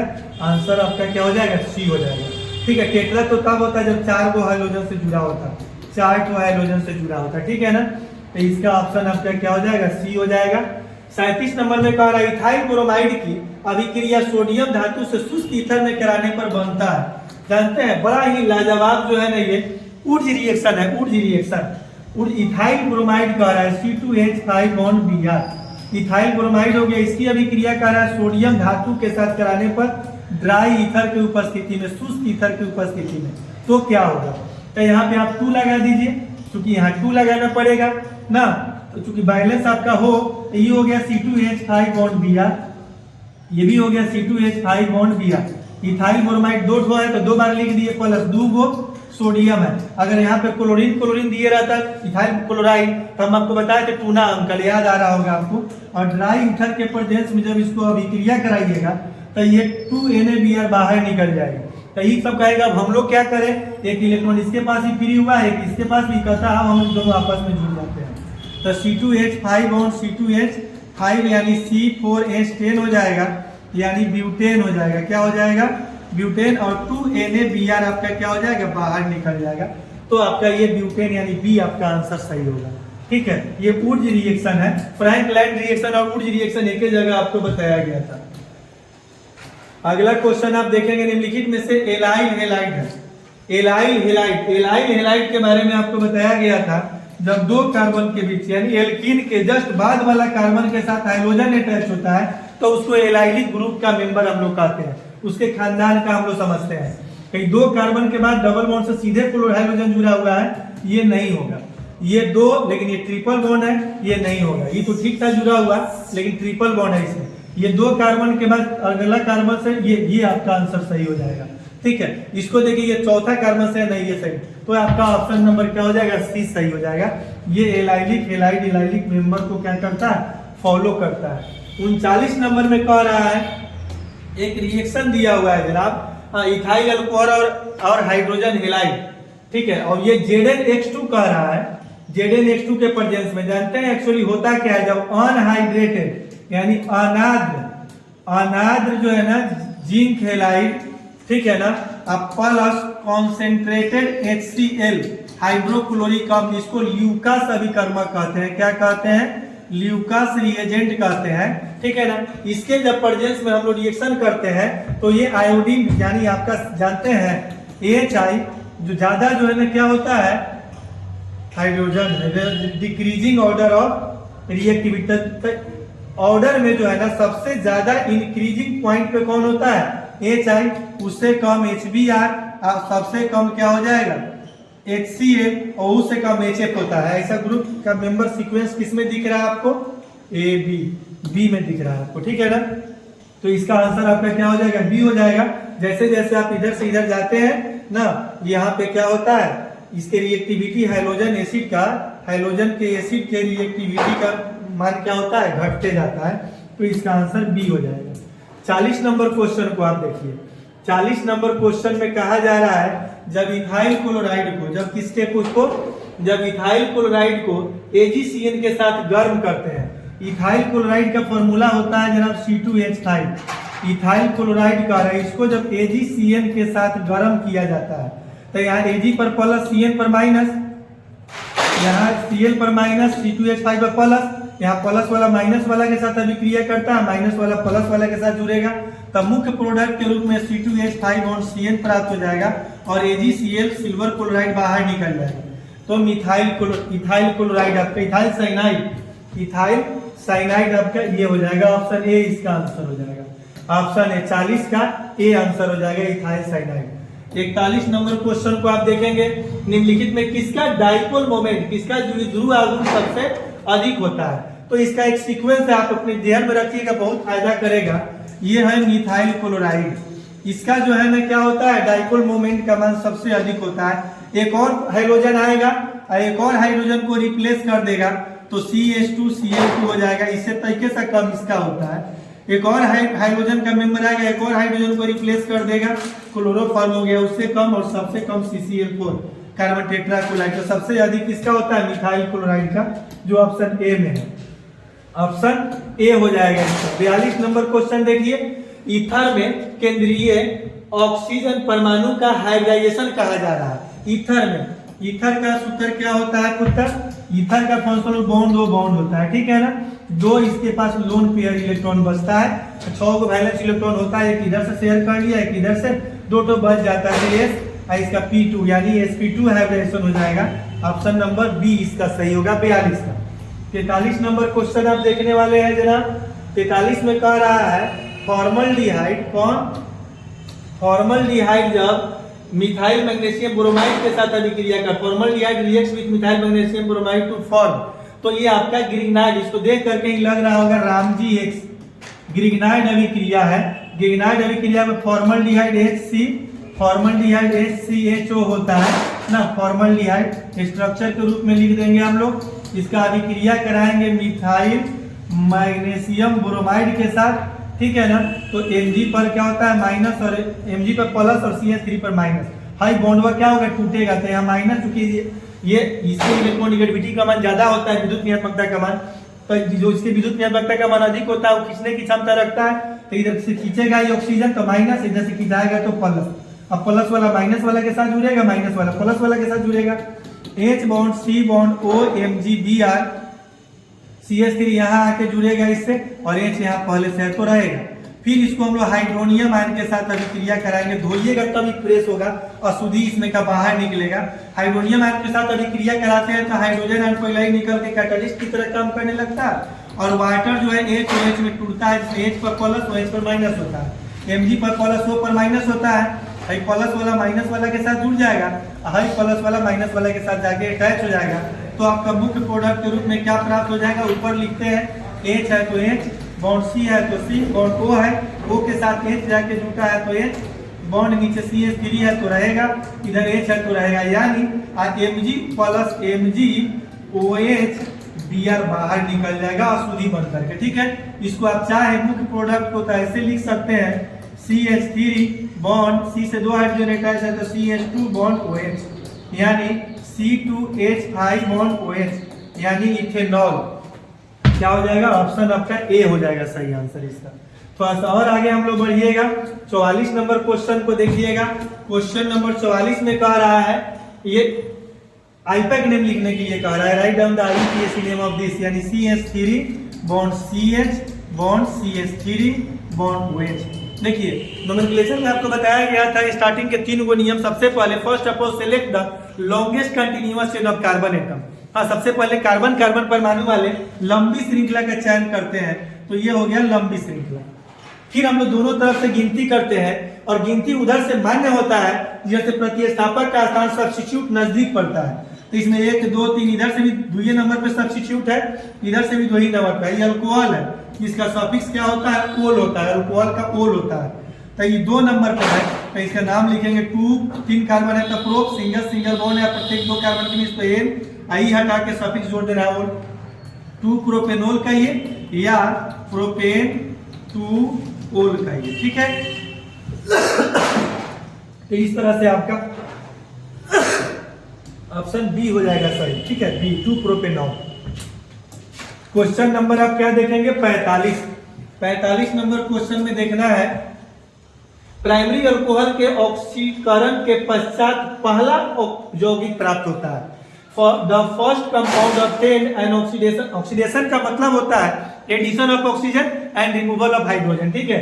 तो जब आप प्राइमरी अल्कोहल के साथ क्या कीजिएगा, ऑक्सीडेशन कराइएगा, क्या कराइएगा, ऑक्सीडेशन कराइएगा, तो R बॉन्ड CHO यानी अल्डिहाइड प्राप्त होगा। क्या होगा, अल्डिहाइड प्राप्त होगा। और फिर से जो है ऑक्सीडेशन कराने के बाद जानते हैं क्या हो जाएगा, कार्बोक्सिलिक एसिड, हाइड्रोजन निकलेगा, कार्बोक्सिलिक एसिड फाइनलाइज हो जाएगा। लेकिन फर्स्ट स्टेप में अल्डिहाइड प्राप्त होगा, सेकंड स्टेप में कार्बोक्सिलिक एसिड प्राप्त होगा। लेकिन यहाँ क्या कह रहा है, the first compound obtain alcohol, तो फर्स्ट कंपाउंड अल्डिहाइड प्राप्त हुआ। तो ऑप्शन में है कि नहीं, डी में है, अल्डिहाइड आपका आंसर हो जाएगा। ठीक है, थोड़ा सा और आगे बढ़ेंगे और 46 नंबर क्वेश्चन आप देखने वाले हैं। निम्नलिखित में किसे ल्यूकस अभिकर्मक, अभी जस्ट 2 क्वेश्चन पहले हम लोग ल्यूकास अभिकर्मक पे चर्चा किए थे। Anhydrous anhydrous ZnCl2 and concentrated HCl, this is the right, यही ल्यूकास अभिकर्मक है। ठीक है ना, एनहाइड्रेटेड ZnCl2 एंड कॉन्सेंट्रेटेड HCl। ठीक है, अब थोड़ा सा और आगे बढ़ेंगे। 47 नंबर क्वेश्चन आप देखने वाले हैं। 47 नंबर क्वेश्चन में कह रहा है परिशोधित स्प्रिट में रहता है। स्प्रिट में पता है, स्प्रिट जो होते हैं स्प्रिट, हाँ उसमें भी क्या कह रहा है, रेक्टिफाइड स्प्रिट में, रेक्टिफाइड स्प्रिट में जानते हैं इथाइल अल्कोहल की मात्रा जो है, इथाइल अल्कोहल की मात्रा 95.5% रहता है और रेस्ट जो है ना आपका वाटर वगैरह जो है 4.5% होता है। ठीक है ना, तो ये इथाइल अल्कोहल की मात्रा इसमें होते हैं, इथाइल अल्कोहल की मात्रा 95.5% होता है। ठीक है, तो इस तरह से इसका आंसर हो जाएगा बी। 48 नंबर क्वेश्चन को आप गौर से देखेंगे जनाब। कह रहा है अल्डिहाइड यानी CHO, H बॉन्ड R इसका जनरल फार्मूला होता है। अल्डिहाइड का कीटोन का होता है R bond C double bond O bond R। इसका जनरल फार्मूला कह रहा है क्या, इसका जनरल फार्मूला कह रहा है तो CnH2n हो जाएगा वो। ठीक है, ऑप्शन नंबर बी इसका सही हो जाएगा। ठीक है ना ऑप्शन। उसके बाद में थोड़ा सा और, एक तो बहुत सिंपल है जो आप लोग कई एक बार जो है ना फंक्शनल ग्रुप में इसको मत दिए थे हम लोग। ठीक है ना, थोड़ा सा और आगे बढ़ेंगे। निम्नलिखित में किसके साथ कैनिजारो रिएक्शन होता है, तो कैनिजारो रिएक्शन और अल्डोल कंडेंसेशन ये दोनों एक दूसरे के साथ प्राय आपको कहीं भी दिखाई दे देगा। तो जिसके पास एक भी कोई भी अल्फा हाइड्रोजन नहीं होते हैं वो कैनिजारो रिएक्शन के अंतर्गत आते हैं, और जिनके पास कम से कम एक भी अल्फा हाइड्रोजन होते हैं वो अल्डोल कंडेंसेशन को लेकर घुमाता है। ठीक है, अब आप कहिएगा सर अल्फा हाइड्रोजन क्या होता है, तो वैसे कार्बन जो क्रियाशील समूह किसी फंक्शनल ग्रुप के ठीक बगल में, किसी फंक्शनल ग्रुप के ठीक बगल वाले कार्बन को अल्फा कार्बन कहते हैं, और उसके बगल वाले अल्फा कार्बन से जुड़े हुए कार्बन को बीटा कार्बन कहते हैं, बीटा कार्बन से जुड़े हुए कार्बन को गामा कार्बन कहते हैं, और गामा कार्बन से जुड़े हुए कार्बन को डेल्टा कार्बन कहते हैं। और वैसे हाइड्रोजन जो अल्फा कार्बन से जुड़े होते हैं इस हाइड्रोजन को अल्फा हाइड्रोजन कहते हैं, जो बीटा कार्बन से हाइड्रोजन जुड़े होते हैं उसको बीटा हाइड्रोजन कहते हैं, जो गामा कार्बन से जुड़े होते हैं जो उसको गामा हाइड्रोजन कहते हैं, और जो डेल्टा कार्बन से हाइड्रोजन जुड़े होते हैं उसको डेल्टा हाइड्रोजन कहते हैं। ठीक है, तो बिना अल्फा हाइड्रोजन वाला कौन सा है इसमें, तो ये अल्फा हाइड्रोजन अल्फा ये हो जाएगा आपका बी, ये इसी में कैनिजारो रिएक्शन एग्जिस्ट करता है। ठीक है ना, क्योंकि उसके पास एक भी अल्फा हाइड्रोजन नहीं है। आप देखेंगे हम लोग 50 नंबर क्वेश्चन में कहा जा रहा है CH3, क्या कहा गया, CH3 CHO के आईपैक नेम कह रहा है, समझे। तो अगर यहाँ H रहता और यहाँ CH हो रहता तो ये मिथेनॉल होता है, क्या होता, मिथेनॉल होता। अगर C यानी फॉर्मल्डिहाइड कॉमन नेम, और CH3 हो गया तो एसीटल्डिहाइड हो जाएगा और इथेनॉल हो जाएगा, क्या हो जाएगा, इथेनॉल हो जाएगा। तो इसका आईपैक नेम क्या हो गया, इथेनॉल हो गया। ठीक है, इथेनॉल। अब हम लोग देखेंगे चूंकि अल्डिहाइड का सफिक्स अल होता है। 51 नंबर क्वेश्चन में कहा जा रहा है कि कार्बोक्सिलिक अम्लों का क्रियाशील समूह कौन है, which is the functional group of carboxylic acid. तो ये जो है ना कीटोन का फंक्शनल ग्रुप है जो आप लोगों को पता है, ये ईथर का फंक्शनल ग्रुप है बॉन्ड बॉन्ड जो आपको पता है, ये अल्डिहाइड का फंक्शनल ग्रुप है जो आपको पता है, और ये कार्बोक्सिलिक एसिड का फंक्शनल ग्रुप है जो आपको ये आंसर हो जाएगा इस क्वेश्चन का। ठीक है, 51 नंबर क्वेश्चन का। 52 नंबर क्वेश्चन में हम लोग चलेंगे। कह रहा है निम्नलिखित में किसके साथ मोनोकार्बोक्सिलिक अम्ल क्रियाशील समावयवता प्रदर्शित करता है।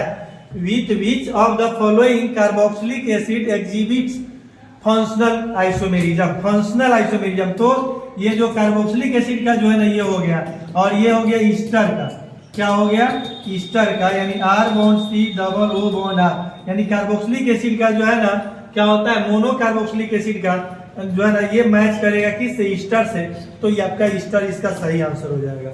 Easter is the right answer of this question. 52 number. 53 number question देखिए, हड़बड़ाना नहीं है, आप शांति के साथ समझिए, ये आपके लिए जीवन वर्धक सिद्ध होगा, ठीक है। क्योंकि मेरा तो ये मोट क्वेश्चन है नहीं, मेरा पर्सनल किसी पब्लिकेशन द्वारा भी नहीं ये पब्लिश की गई है, ये ऑलरेडी बीएसईबी बोर्ड का ऑफिशियल जो है ना कॉपी है, ठीक है, मॉडल पेपर है, इसलिए भी आप लोगों को सीरियसली इसको देखना चाहिए। बहुत सारे क्वेश्चन इससे आ जाएंगे, क्वेश्चन भी कुछ इसमें है जिसमें दम है, बाकी क्वेश्चन तो आप जान रहे हैं। निम्नलिखित में कौन प्राइमरी एमीन को निरूपित करता है? आपको पता है जब अमोनिया से एक हाइड्रोजन एटम निकलता है तो एमाइन समूह का बनना होता है, और जब एमाइन समूह एक एल्काइल के साथ जुड़ता है तो प्राइमरी एमाइन यानी 1 डिग्री एमाइन होता है, ठीक है। जब ये एक और हाइड्रोजन जब निकलता है प्राइमरी एमाइन से, और ये एमाइन 2 एल्काइल से जब जुड़ता है तो सेकेंडरी एमाइन का बनना होता है। एक और हाइड्रोजन जब सेकेंडरी एमाइन से निकलता है तो 3 ठो बॉन्ड खाली टर्शियरी एमाइन हुआ, ये 3 एल्काइल से जुड़ा होता है 3 डिग्री एमाइन यानी टर्शियरी एमाइन होता है। क्वेश्चन कह रहा है विच of the following represent primary amine, primary amine को ये रिप्रेजेंट कर रहा है, ठीक है। थोड़ा सा और आगे बढ़ेंगे, 54 नंबर क्वेश्चन देखेंगे।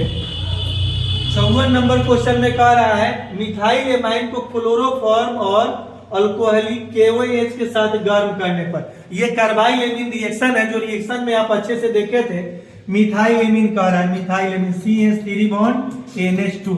जब मिथाइल एमीन को आप क्लोरोफॉर्म तो मालूम है CH3CHCl3 हो गया, और KOH तक 3 ठो क्लोरीन है, तो 3 ठो KOH के साथ हम लोग क्या करेंगे, अभिक्रिया कराएंगे 3 ठो को बैलेंस के लिए, ठीक है। यानी ये हो गया आपका CH3 मिथाइल एमाइन हो गया, मिथाइल एमाइन प्लस क्लोरोफॉर्म कर रहा है ना CHCl3, क्लोरोफॉर्म कर रहा है प्लस KOH कर रहा है, यही ना कर रहा है, कार्बाइल एमीन रिएक्शन है। तो यहाँ से क्या हो जाएगा 3KCl बाहर निकल जाएगा, 3KCl बाहर निकल जाएगा, यहाँ से 3H2O क्या हो जाएगा बाहर निकल जाएगा 3H2O। अब बच जाएगा आपका मुख्य प्रोडक्ट के रूप में कौन सा पता है, यहाँ CH3N बच गया, CH3N बच गया, इधर C हो गया C, यानी मिथाइल आइसोसाइनाइड CH3NC बच जाएगा, यानी ऑप्शन आपका क्या हो जाएगा A हो जाएगा, ठीक ना। कार्बाइल एमीन रिएक्शन है ये। अब यहाँ पूछ रहा है 55 नंबर क्वेश्चन में ट्राईमिथाइल एमीन कौन है ना, ट्राईमिथाइल एमाइन कौन है, तो ट्राईमिथाइल एमाइन की बात कर रहा है, ट्राईमिथाइल एमाइन, तो ये हो गया आपका मिथाइल एमाइन, क्या हो गया मिथाइल एमाइन। एक और हाइड्रोजन को यहाँ से निकालने दीजिए और एक और मिथाइल को जोड़िए तो डाई मिथाइल एमाइन हो गया। एक और हाइड्रोजन को रिप्लेस कराइए, एक और हाइड्रोजन को क्या कीजिए रिप्लेस कराइए, एक और मिथाइल वहां बैठा दीजिए, तो ये हो गया ट्राईमिथाइल एमाइन। कह रहा है ट्राईमिथाइल एमीन दीजिए, ये हो गया आपका 1 डिग्री एमाइन प्राइमरी एमाइन, ये हो गया 2 degree amine secondary amine, 3 degree amine हो गया टर्शियरी एमाइन, तो ये आपका आंसर C हो जाएगा, ठीक है। थोड़ा सा और आगे आप बढ़ेंगे, 56 नंबर क्वेश्चन देखें, निम्नलिखित में किसका एल्किलीकरण संभव है, इसमें से किसका एल्काइलेशन आप देखे होंगे फ्रेडल क्राफ्ट रिएक्शन में, फ्रेडल क्राफ्ट एल्काइलेशन रिएक्शन और फ्रेडल क्राफ्ट एसाइलेशन रिएक्शन, ये प्राइमरी एमाइन है ना, ये हो गया आपका सेकेंडरी एमाइन हो गया, क्या हो गया सेकेंडरी एमाइन हो गया, और ये हो गया आपका क्या टर्शियरी एमाइन हो गया, और तीनों से एल्काइलेशन क्या है संभव है, इसीलिए इसका ऑल ऑफ दीज हो जाएगा, ठीक है। इसमें का सभी आंसर आपका सही होगा, ठीक है। अल्काइलेशन वहां सभी में संभव है। कह रहा है नेक्स्ट क्वेश्चन, आणविक सूत्र अगर मोलिकुलर फॉर्मूला C4H11 और N दिया हुआ है तो कितने प्राइमरी एमाइन इसमें संभव है, how many primary amine possible in C4H11N, ठीक है। तो आप देखेंगे यहाँ N हो गया ना, प्राइमरी एमाइन कह रहा है नहीं, प्राइमरी एमाइन पे एमाइन हर हाल में यही फॉर्म में रहेगा, कार्बन में जो परिवर्तन करना हो कीजिए, ठीक है। लेकिन हर हाल में ध्यान रखना है कि कार्बन 4 ठो हो और हाइड्रोजन 11 ठो हो, 3 हाइड्रोजन 3 6 3 9 2 11 हाइड्रोजन हो गया, 1 2 3 4 कार्बन, एगो N, ठीक है ना, एगो E हो गया प्राइमरी एमाइन। दूसरा नंबर में देखिए एक और इसमें थोड़ा सा परिवर्तन कीजिए और इसको आप गौर से देखिए। 1 2 3 कार्बन हुआ, 3 कार्बन हुआ, ठीक है ना।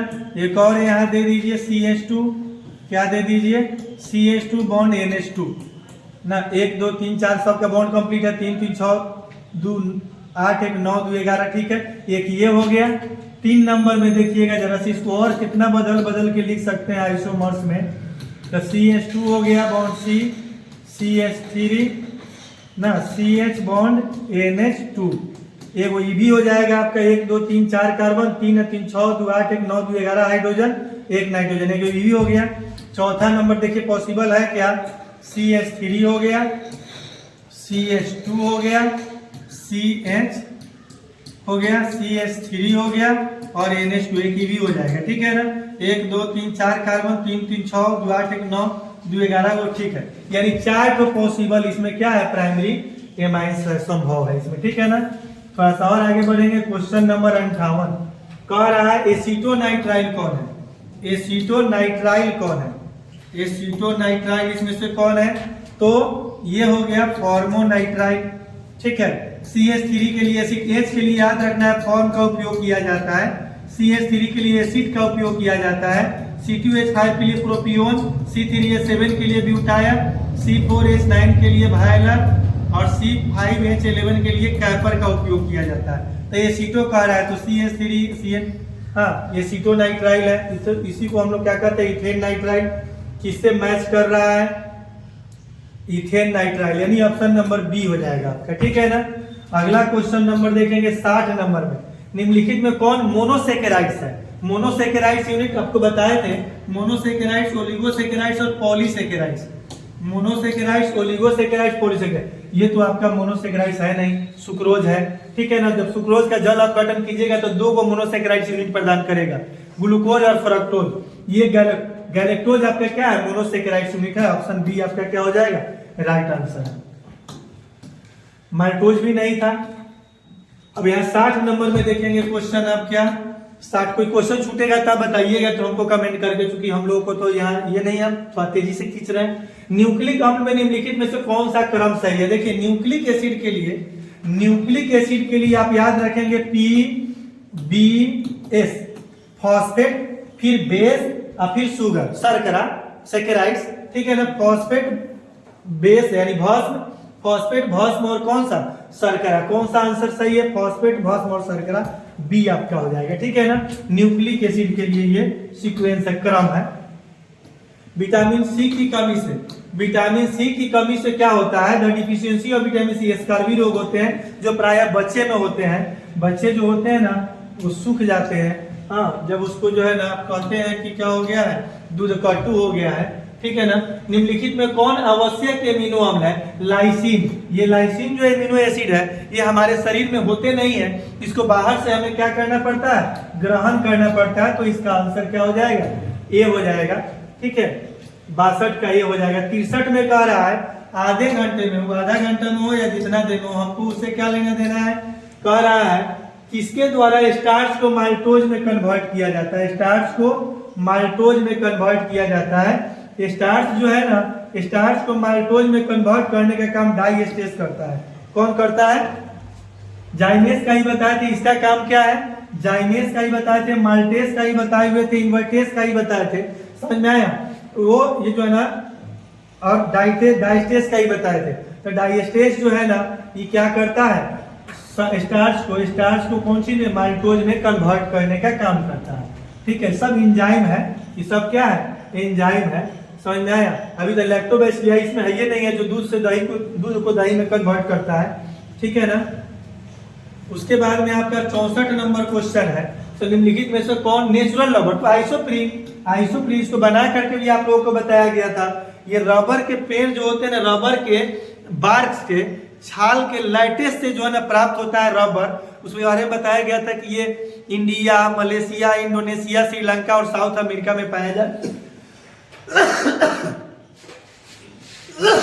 रबर का पेड़ पाया जाता है, नेचुरल रबर, समझ में आया।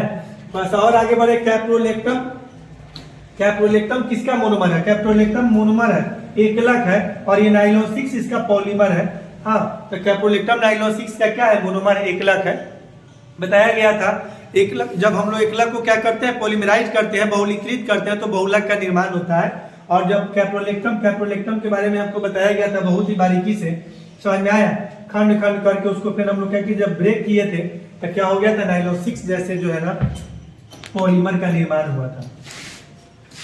हम ज्यादा गहरा नहीं जाना चाह रहे हैं, तब फिर उसके बारे में बताने लगे और समय ऐसे ही काफी समय हम लोग को लग गया 70 क्वेश्चन को टच करने में, लेकिन मजा आ गया कि वन शॉर्ट वीडियो में आप लोगों को 70 का 70 क्वेश्चन मिल गया, जो आप लोगों के बोर्ड में बहुत ही यानी रामबाण यानी आपका क्या जीवनदायिनी संजीवनी के जैसे काम करेगा ये। और इसके बाद वाला भी जो है ना ब्रिलियंट का टारगेट का जितना ही मॉडल पेपर है सब काम वन शॉट वीडियो में 70 करके पूरा ऑब्जेक्टिव आपके सामने रखेंगे। और ये जो आपका जो ये ऑफिशियल है जो बोर्ड का मॉडल पेपर, इसका शॉर्ट भी हम बहुत जल्दी आपके सामने रखेंगे और लॉन्ग का भी आंसर आपके सामने रखेंगे। अब बहुत अपने भाषा में, हम लोग अपने भाषा में, किताबी भाषा में नहीं, क्योंकि जब एग्जाम आप देते हैं तो सबसे ऊपर ही क्वेश्चन पेपर में लिखा रहता है परीक्षार्थी यथासंभव ए रंजन सर के लिखाए हुए शब्दों में उत्तर दे, ऐसा नहीं ना रहता है, अपने ही शब्दों में रहता है, तो आपके अपना भाषा में आपको आंसर मिलेगा। निम्नलिखित में से डेक्रोन किसका उदाहरण है, तो पॉलिस्टर का, polyester is the examples of Dacron, ठीक है ना। डेक्रोन का ये कौन सा है आपका एग्जांपल, पॉलिस्टर है, ठीक है, polyester is the best examples of Dacron, ठीक है। क्लोरामीन टी, क्लोरामीन टी जो है ना ये आपका एंटीसेप्टिक है, एंटीसेप्टिक का काम करता है, ठीक है ना। एंटीसेप्टिक समझ रहे हैं ना, ये पूरे मेडिसिन को ही पूरे 5 भागों में बांट दिया गया है, antiseptic, antipyretic, antibiotic, analgesic and antacids, ठीक है ना।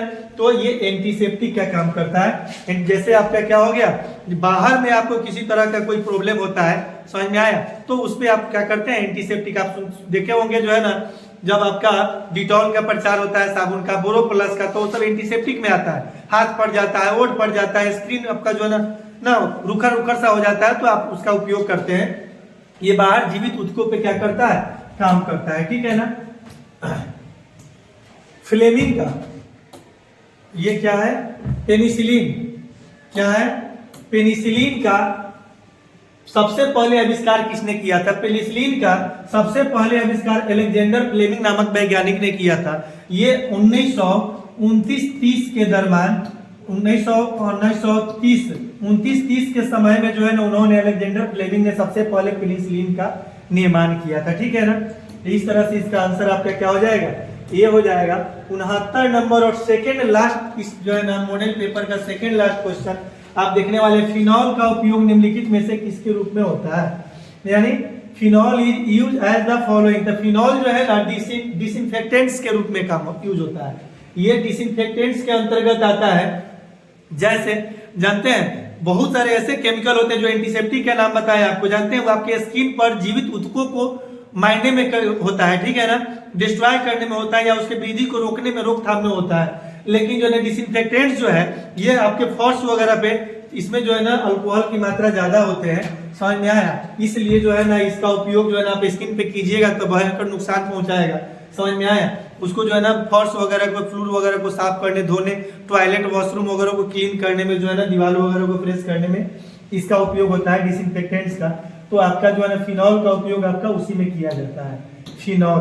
फिनाइल भी जो है ना, फिनाइल का उपयोग भी जो है ना कीड़ा वगैरह को भगाने के लिए उसमें बहुत गंध होता है और उसको स्मेल के कारण ही बहुत सारे गंध भाग जाते हैं। देखिएगा बहुत सारी महिलाएं अपने जो है जहाँ साड़ी वगैरह रखी रहती है अच्छा उसमें जो है ना फिनाइल का गोली डाल देती है ताकि कोई बैक्टीरिया वगैरह, कोई कीड़ा वगैरह उसमें ना लगे। मॉर्फिन है, मॉर्फिन का तो नाम आपने सुना होगा। मॉर्फिन आजकल जो है ना, आजकल के जुआ जो है, नई पीढ़ियां जो आ रही है वो भिन्न प्रकार के जो है ना नशा का शिकार होते जा रहा है, जो आने वाले समय में भयंकर जो है ना रूप धारण करने वाला है। अगर इसमें गार्जियन लोग थोड़ा सख्त नहीं हुए तो आने वाले समय में जो है ना पूरा भारत जो है ना इसके चपेट में जाने वाला है, समझ में आया। अभी तो पंजाब, हरियाणा ये सब तो है ही है। मॉर्फिन, कोकीन, हेरोइन, ये सब जो है ना बहुत ही जो है ना बुरा लत है, जिसको लग जाता है उसको भयंकर नुकसान पहुंचाता है। बॉडी के तो बहुत ज्यादा साइड इफेक्ट है, बायोलॉजिकल इफेक्ट उसका इतना ज्यादा है कि आपको विषम परिस्थिति में या उसका अधिक सेवन जो है ना जान तक ले सकता है। तो ये जो है ना मॉर्फिन जो है ना एनाल्जेसिक यानी दर्द को निवारण में भी किया जाता है। दर्द निवारक औषधि है, एनाल्जेसिक के अंतर्गत आता है, ठीक है ना। ये मॉर्फिन जो है ना, हाँ, जो दो भागों में बढ़ जाता है। आगे दर्द निवारक एनाल्जेसिक को दो भागों में बांट के पढ़ा जाता है, नारकोटिक और नॉन नारकोटिक ना।